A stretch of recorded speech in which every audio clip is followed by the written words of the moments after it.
Donc, bonjour et bienvenue à cette présentation du plan de prévention 2024-25 de parrainage jeunesse. Je m'appelle Jean-François Fecteau, vous me connaissez, donc je suis le directeur général, mais je suis en compagnie de Myriam Bus. Allô, Myriam. Allô?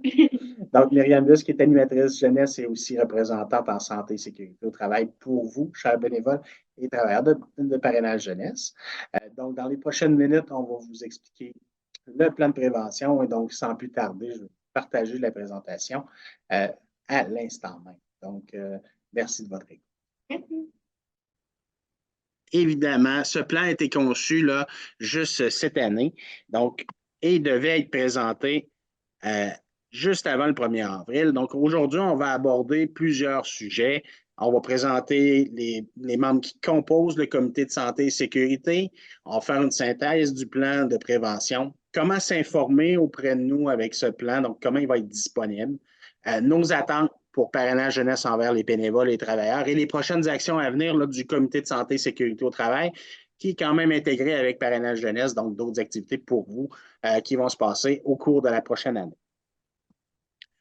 Et évidemment, la présentation, je vous ai déjà fait la présentation de Myriam et de moi-même. On assume la coprésidence du comité de santé et sécurité au travail. On se rappellera qu'en décembre dernier, il y a eu un vote qui a été fait électronique qui était disponible aux bénévoles et aux membres qui sont soit Mamie Soleil ou Mentor.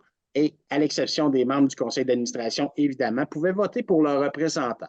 Donc, il y avait Myriam Bus qui était en nomination, Diane Drapeau et Sarah Labbé, et aussi Mme Louise Rouleau, qui est une bénévole, qui est mentor, et Mamie Soleil aussi, qui a récolté quelques voix, mais malheureusement, on a pris les trois personnes qui ont recueilli le plus de votes. Et Myriam a recueilli le plus de votes aussi pour être la représentante. Et c'est pourquoi elle occupe ce poste-là au sein du comité de santé et sécurité qui va être à votre service pour la prochaine année. Ça, c'est certain. Et sans plus tarder, on passerait peut-être à la prochaine diapo. Donc, Myriam, je te cède la parole. Merci. Donc, pourquoi un comité de santé et sécurité?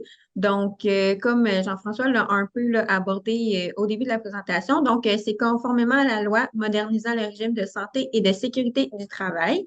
Donc, notre organisme, Parrainage Jeunesse, souhaite favoriser la prise en charge de la santé et de la sécurité du travail au sein de l'organisme et de son milieu. Donc, autant là, au niveau de la pratique bénévole pour soi-même, mais aussi pour la santé et la sécurité des enfants. Donc, avec près de 80 bénévoles et travailleurs, l'organisme a mis en œuvre un premier comité de santé et sécurité au travail avec le soutien de la mutuelle Solutions Santé et Sécurité. Donc, cette firme nous a aidés à concevoir le premier plan de prévention. Puis, dans le fond, là, on va le bonifier là, avec le temps grâce à la contribution de chacun d'entre vous, bénévoles, membres du CA et tous ceux qui voudront nous soutenir dans ce plan. Puis, le comité de santé et sécurité aussi là, va mettre des choses en place pour le bonifier au fil du temps. Merci. Donc, les objectifs, dis-moi-en davantage, hein? Myriam, qu'est-ce qu'on va faire au comité de santé? Oui, donc les objectifs, eh bien, c'est de faire participer les travailleuses et les travailleurs à la prise en charge de la santé et de la sécurité du travail. C'est d'identifier les risques, de les corriger et de les contrôler rapidement au bénéfice de nos travailleurs, qui, au sens de la loi, comprend aussi les bénévoles du programme de mentorat et du service d'entraide Mamie Soleil, comme tu le disais tout à l'heure. C'est de maintenir la communication entre les travailleurs et les employeurs. Puis, c'est bien évidemment de bâtir une culture de bienveillance au sein de l'équipe de parrainage jeunesse et de l'ensemble des bénévoles, en plus de profiter aux jeunes et aux familles qui sont desservies par l'organisme. Et bien sûr, c'est quoi ton rôle? Là? C'est quoi une représentante en santé et sécurité? Même si tu t'acclimates de ton nouveau rôle, en quelques Oui. mots, peux-tu nous le dire? Oui, donc, bien, en collaboration avec l'employeur et le comité de santé et sécurité, dans le fond, je suis la personne qui agit à titre de représentante, comme on l'a bien mentionné. J'ai la responsabilité d'inspecter les lieux de travail, d'analyser et d'identifier les risques, ainsi que de recommander des actions pour améliorer la santé et la sécurité des travailleurs. Donc, je peux également là, assister les bénévoles aux besoins pour le respect de vos droits. Donc, ça ressemble un petit peu à ça. Puis, dans le fond, j'agis essentiellement à titre de ressources pour mieux accompagner et représenter l'organisme. Donc, c'est moi la représentante, mais comme on le disait tout à l'heure, on a vraiment fondé un comité, puis ça va vraiment être un travail d'équipe, là. Donc, je suis la représentante, mais il y a des gens là, autour de moi qui vont m'aider, me soutenir dans ce nouveau rôle. En effet. Donc, on va être ensemble pour travailler comme on le fait depuis 1983. Notre mission, vous le savez, c'est d'offrir un accompagnement aux jeunes pour favoriser leur mieux-être et le développement de leur plein potentiel. C'est aussi le cas pour nos bénévoles, puis tous les gens qui gravitent autour de nous, donc tant les administrateurs, les employés que nos fournisseurs. On veut être là pour mieux accompagner les enfants. Et ce comité de santé et sécurité, ben on a le souci là, pour votre santé, puis on sait que c'est un des objectifs pour arriver à notre mission. Ben, on sent que la santé et sécurité, ben, c'est un des moyens. Donc, c'est ce qu'on va faire là, au cours de la prochaine année, mais au cours des prochaines années, parce que non seulement c'est une obligation du gouvernement, mais on avait déjà le souci de mieux vous accompagner et on va continuer à croître de ce côté. Et comme on mentionnait tout à l'heure, c'est Solutions Santé Sécurité qui nous accompagnent là, pour préparer ce plan de prévention. Donc, c'est une mutuelle de prévention. Ça veut dire quoi? Ça veut dire que comme une entreprise comme la construction, parce que la mutuelle de prévention Solutions Santé Sécurité est plus liée au secteur de la PCHQ, mais ils ont quand même plusieurs membres à travers la province de nombreux domaines qui sont variables de la santé du manufacturier, donc qui peuvent nous accompagner pour mieux prévenir la santé et sécurité des travailleurs. Donc, Myriam, je te céderai la parole pour voir plus en détail. Qu'est-ce que contient justement notre plan de prévention en santé et sécurité? Oui, parfait, merci. Donc, voici la synthèse du plan de prévention. Donc, je vais vous nommer là, les politiques que notre prévention en santé et sécurité comprend. Donc, la politique d'accueil des nouveaux employés, d'assignation temporaire, des mesures disciplinaires en matière de santé et de sécurité du travail en matière de drogue, d'alcool et autres substances similaires, au niveau de la prévention de la violence familiale ou conjugale au travail et prévention du harcèlement et de la violence physique, psychologique à caractère sexuel et du traitement des plaintes. Donc, simplement là, pour faire un petit peu de pouce là, au niveau de la politique en matière de drogue, alcool et autres substances similaires. Donc, on vous fait confiance. On sait que vous êtes des bénévoles responsables. Donc, c'est vraiment à titre là, d'agir en tant que modèle positif. La drogue en présence des enfants, bien sûr, c'est tolérance zéro. Puis, ben, c'est de conscientiser aussi que si vous faites le transport des enfants, eh bien, de ne pas consommer d'alcool si vous prenez le volant, bien entendu. Au niveau de la prévention de la violence familiale ou conjugale au travail, eh bien, sachez que nous sommes là si vous avez besoin, et si vous vivez des problématiques ou même que vous êtes témoin de violences familiales là, dans votre pratique bénévole. Nous, on peut être là pour vous écouter et vous diriger vers les bonnes ressources au besoin. Puis, la prévention du harcèlement, que ce soit physique, psychologique, à caractère sexuel, eh bien, c'est tolérance zéro. Donc, nous, on vous demande là, de nous contacter là, dès qu'il y a des signes d'harcèlement, de violence, pour qu'on puisse vous soutenir, vous aider dans cette situation-là. Oui, puis comme tu mentionnes, Myriam, ben, le traitement des plaintes, ben, évidemment, c'est Myriam qui est votre représentante en santé et sécurité, mais il y a aussi le président du conseil d'administration et la direction qui recueille aussi les plaintes en matière d'harcèlement et violence physique, psychologique. Tout ça est contenu dans votre plan que vous aurez à lire, évidemment, dans les prochains jours, prochaines semaines, espérons-le. Donc, merci Myriam pour cette synthèse du. Et justement, quels sont les types de risques dans ce plan de santé et sécurité qu'on s'est penché? Donc, c'est certain que notre rôle comme comité, ben, c'est d'identifier, corriger, contrôler et de mettre des processus en charge pour mieux prévenir la santé mieux prévenir en côté santé-sécurité, pardon. Et parmi les risques, ben, vous les voyez, bon, je vais aller plus en détail dans les prochaines diapositives, mais vous les voyez à l'écran.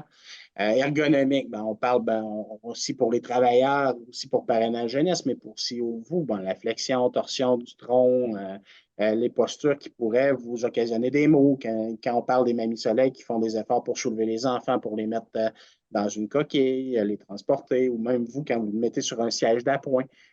Puis certains travaux qui sont aussi à l'ordinateur, plus pour les employés. Les risques psychosociaux, c'est pas mal l'enjeu qui nous importe beaucoup plus chez Parrainage Jeunesse parce qu'on sait que c'est quand même, on donne vous donner de votre temps dans une mission de mentorat ou de Mamie Soleil. On sait que ça pourrait être contraignant côté émotionnel, mais on est là pour vous accompagner. Et comme on l'a mentionné tout à l'heure, l'harcèlement psychologique, ça fait partie des risques psychosociaux. Physique, bruit, chaleur, rayons UV, liquide brûlant, ben c'est pour les mentors notamment quand ils vont faire des activités avec les enfants, donc avoir de la crème solaire, s'informer quel type de crème que l'enfant peut mettre sur sa peau aussi avec le parent. C'est le genre de choses qu'on va devoir s'attarder et être un petit peu plus prudent, mais en même temps, on fait confiance. Puis c'est la culture de bienveillance qu'on veut instaurer avec Parrainage Jeunesse. On n'est pas là pour vous materner et vous diriger pendant vos activités. On veut seulement que vous soyez conscient des risques qui peuvent être présents soit au domicile ou à l'extérieur quand vous êtes dans votre exercice bénévole, que ce soit biologique, chimique. La biologique, on a parlé beaucoup de nettoyage, désinfection, les virus, etc. Chimique, ben, c'est plus les produits chimiques, les expositions aussi à quelques virus.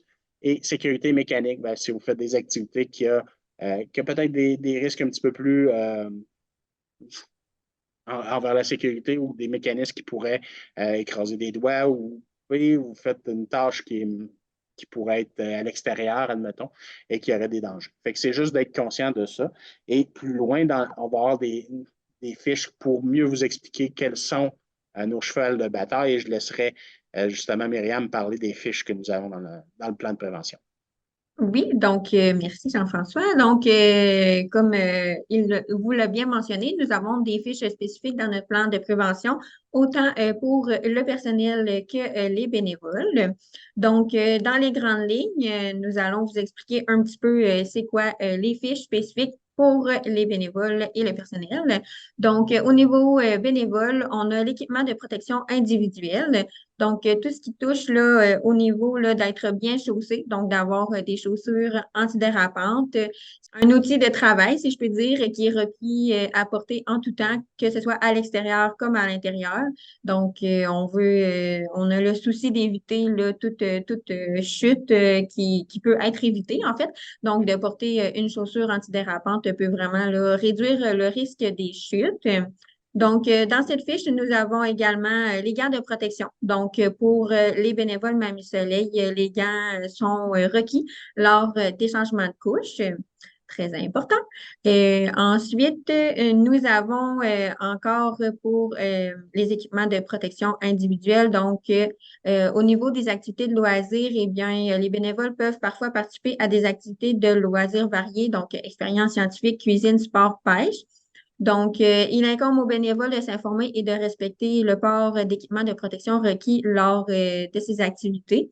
Donc, par exemple, vous faites une expérience scientifique, eh bien, vous pouvez peut-être privilégier là, le port de lunettes, de gants, exemple. Quand vous faites de la cuisine, bien, s'assurer de mettre les gants, les gants de four, là, quand on veut sortir, exemple, des muffins là, de la cuisinière. C'est vraiment là, de se conscientiser là, à est-ce qu'il pourrait avoir un risque quand on fait du sport, exemple, on va faire du patin avec un enfant, est-ce qu'on prévoit un casque, on va faire du vélo, ben c'est important d'avoir le casque aussi. Donc, la pêche, ben c'est vraiment juste de conscientiser aussi l'enfant que les hameçons, ça peut être piquant, ça peut être une source de blessures. Donc, c'est vraiment de conscientiser aussi les enfants. Puis, comme Jean-François l'a très bien dit tout à l'heure, on est très conscient là, que vous êtes responsable au niveau là, de la santé et sécurité. C'est vraiment juste de conscientiser un peu de est-ce que tout est en place pour minimiser le plus possible les petits accidents quotidiens, là. Donc, on est vraiment là dans la bienveillance pour simplement conscientiser encore plus là, dans votre pratique bénévole de savoir là, s'il y a des petits risques à certains endroits, ben, de savoir les identifier. Puis quand on les identifie, ben, qu'est-ce qu'on peut faire, qu'est-ce qu'on peut apporter pour justement minimiser le plus les risques. Donc, voilà. Et j'aimerais ajouter aussi, quand on parlait des chaussures antidérapantes, évidemment, c'est plus pour les mamies soleil aussi qu'il y a cette règle-là. On l'avait instaurée également là, pour pas qu'il y ait de chute au niveau du transport du bébé dans la maison, avec les planchers, les jouets, etc.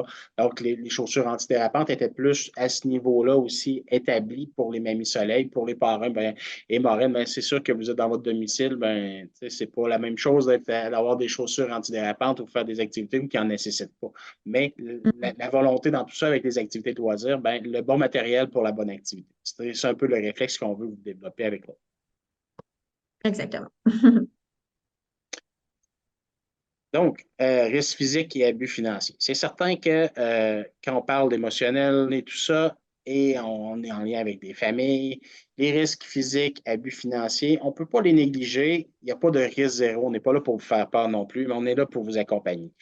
C'est sûr on a mentionné tant pour nos politiques contre le harcèlement psychologique ou à caractère sexuel, c'est tolérance zéro, évidemment. Puis toute forme d'abus ou toute forme de malaise, on vous dit déjà de nous contacter au premier malaise. Mais pour ça, ces politiques qui sont en place, ils sont à l'intérieur du blanc et vous allez trouver des fiches avec des petits conseils. Mais on va aussi peut-être bonifier avec le temps aussi avec des ateliers pour la relation d'aide, pour éviter peut-être de se rendre à ces endroits-là et de vous outiller à mieux faire respecter vos limites avant qu'on en arrive à ces moments-là. C'est sûr que nous, on est là pour vous encadrer et encadrer les enfants aussi, et de pouvoir mieux connaître la famille quand on fait des jumelages, mais c'est des choses qu'on va s'attarder également là, avec le plan de prévention. Pour les bénévoles, manutention d'enfants, ergonomie, on va avoir vraiment des fiches spécifiques là-dessus, tant pour les Mamie Soleil avec le port de la coquille, on va aussi avoir on va parler plus tard aussi pour le transport d'enfants, c'est tout le temps important. On veut que vous ayez la bonne posture, surtout quand on parle de nos mamies soleil qui font des changements de couche et tout ça, qui doivent manipuler l'enfant. Aller sur la table à langer, ben, pour prévenir les troubles musculo-squelettiques, ben, il faut avoir les bonnes postures et les bonnes méthodes. Et on va être là pour vraiment vous informer là-dessus. Chaque individu a ses trucs aussi avec le fil du temps. On n'est pas là pour changer ça. On est juste là pour vous sensibiliser à ce niveau-là. Et il va y avoir aussi une vidéo là, sur le transport de la coquille là, et l'habillement d'enfant. Ben, des fois, pour mieux habiller l'enfant, c'est toujours plus facile. Il y a aussi une fiche spécifique là-dessus. Au niveau de l'usage du véhicule et du transport d'enfants. Donc, comme je suis animatrice, je me déplace là, dans les municipalités, là, dans toute la Beauce et les Échemins pour faire des activités avec les enfants. Et, eh bien, ça nous arrive là, en tant qu'animatrice, là, avec ma collègue Diane, de faire, dans le fond, le transport des enfants. Donc, je vais pouvoir vous en parler là, un petit peu plus tard d'un fait vécu par rapport là, à ce que je vais vous mentionner. Donc, on veut juste que vous soyez alerte là, de respecter le code de la sécurité routière. On sait que vous êtes, en tant que bénévole, là, très responsable. On fait simplement là, vous conscientiser encore plus à l'importance de respecter le code de la sécurité routière. Puis, dans le fond, ça a aussi un lien là, avec l'utilisation des sièges d'appoint. Donc, c'est obligatoire pour les jeunes avant 9 ans ou plus petits que 145 cm. Donc, c'est vraiment là, important si vous êtes mentor d'un enfant avant 9 ans d'avoir un siège d'appoint ou s'il est plus petit que 145 cm. Et puis, on souligne aussi qu'il est interdit là, pour les moins de 12 ans de s'asseoir à l'avant. Donc, même si l'enfant a le goût et insiste pour s'asseoir là, avec vous à l'avant, s'il a moins de 12 ans, malheureusement, c'est pas possible. On doit vraiment là, leur demander de s'asseoir à l'arrière. Puis, c'est vrai, j'avais une petite note aussi là, que pour les 16 ans et plus. Si je ne me trompe pas, Jean-François, c'est ça? Oui, c'est 16 ans et plus, oui. Parfait. Donc, dans le fond, notre organisme, là, parfois, notre organisme est pour les jeunes jusqu'à 17 ans. Donc, il se peut que vous soyez mentor d'un enfant de 16 ans et plus.